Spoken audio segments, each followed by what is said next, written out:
Yeah? Yeah.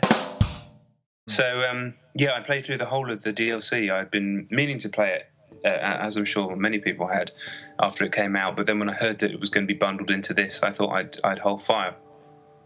Yeah, it's unsurprisingly really rather good indeed. It's about, I'd say, about 2 hours long, perfect amount of time.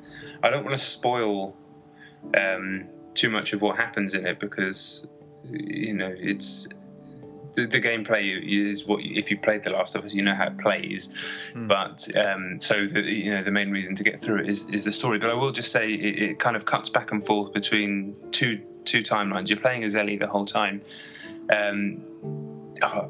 There's a bit where, I won't spoil it in case you haven't played The Last of Us, but there's a bit in the timeline that happens in the main game, and there's a bit before the main game starts. Right. So I'll just leave it at that.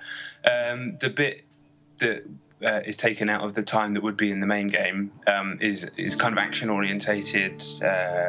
You're attacked, you're in combat. You're trying to do.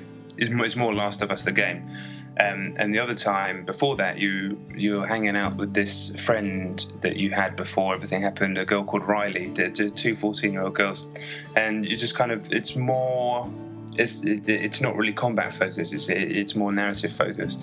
And I mean, I said they're master game makers at Naughty Dog, but they're kind of master filmmakers as well. I think they've really, like Neil Druckmann and the guys over there, really have earned their chops with this. I mean, Uncharted's fantastic as well, but like the dialogue between the two 14-year-old girls is fantastic, because not only does it feel real and kind of honest and enjoyable, but it's also quite dorky in the way that young teenagers talk to each other and what they think is cool and how they think they're kind of being edgy.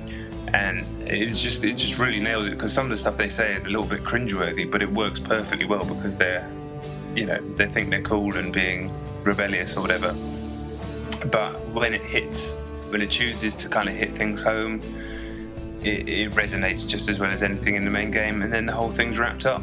And I just thought, yeah, so what a marvellous little chapter. The budget for it, like the production values, are every bit as good as in the main game. It's not like one of those pieces of DLC where it's all fucking crates and boxes and square rooms and things like that. This is a very expensive feeling piece of content, and what a treat to have been able to play it for the first time in the full PS4 splendour.